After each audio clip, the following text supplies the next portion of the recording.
Hi there. Thank you for your time in viewing this. You're very kind. I appreciate how precious time is.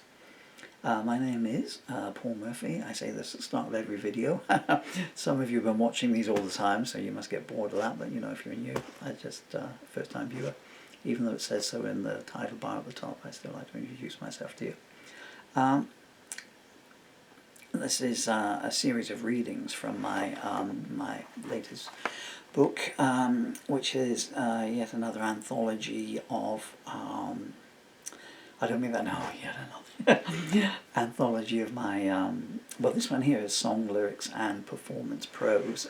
There's no poetry in this one, and it's called One More Rainbow Before the Lights Go Out, and it has got a beautiful cover on it. Painted by my amazingly talented young son Dylan. You can see his picture behind me there. And he also did the one on the back there, which is the rainbow. Some of these were written as songs, some of these were written as performance prose. It's always difficult to get lyrics down how you want them to when you're doing them. First, it's hard to do them just on the page, because you are always with the music shadowing over them. For myself, when I write, I always write to a rhythm and a cadence, so it makes it a little bit easier for me. Anyway, this isn't part of the book, this is just me rambling on here. This particular one I had finished, but then I came across it. This one's called Politician. I was in Yeovil District Hospital. This was originally called Hospital Songs because I think I wrote 12 of these pieces in hospital during a recent stay. And there was one that came to me. I wrote it on a text message because they'd taken my pen and paper away at the time. They'd been a bad boy. I had dared to ask for some painkillers, some treatment and some water. This was the UK's hottest heat wave ever. Well, you can't imagine what it was like in just like an abattoir, you know. And that's what we used to joke in there. A&E stands for abattoir and exit. And there was no air conditioning in the ward, and the windows didn't open. Probably to stop the inmates trying to escape, because I think we'd all just knotted our sheets together, climbed down, you know, which is always fine because we were on the ground floor. We weren't really, we were on the ninth floor. There was plenty of heaters, you know, portable big space heaters, but they were all in the corridor, and the nurses were just flaked out on them, lovely as cool as everything, while we were in the COVID and various diseases, you know, sweat running in rivulets off of us. I was thinking about a certain politician, and then it became other politicians. And I kind of wrote this in my punk ethos, punk mentality.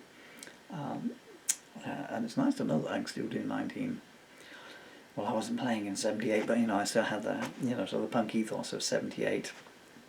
I did when I picked up the guitar in 83 or something. And anyway, this is called Politician. I don't know if I can do this, but I want to try and recite it in the... I haven't recorded this yet. I want to try and recite it in the way that it was written. So, here we go. I need to channel John Cooper Clarke and John Rotten.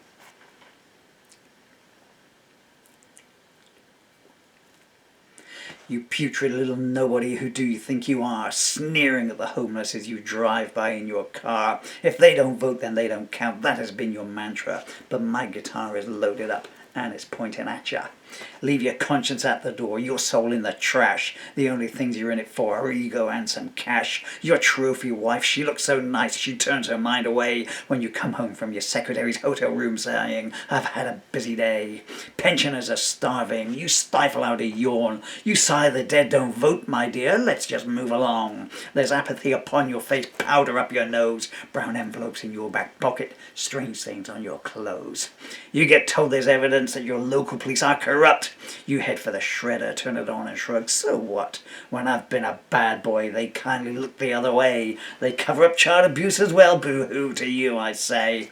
painting your fake smile on. You hit the campaign trail, big businessmen back scratching you to see that you don't fail. There's nothing that they don't like more than a politician on the make. Planning permission granted, here's your slice of the cake.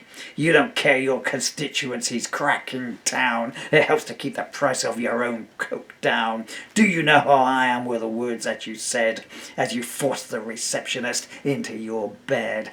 Even if it comes out, I'll just lose the whip. They don't want me rocking the boat, let alone sinking the ship. Once you've got elected, the rules do not apply. Pardon me, I want to go and watch that single parent cry. There's something fishy going on, and it stinks high as heaven. If apathy's got a dial on, yours is turned up to 11.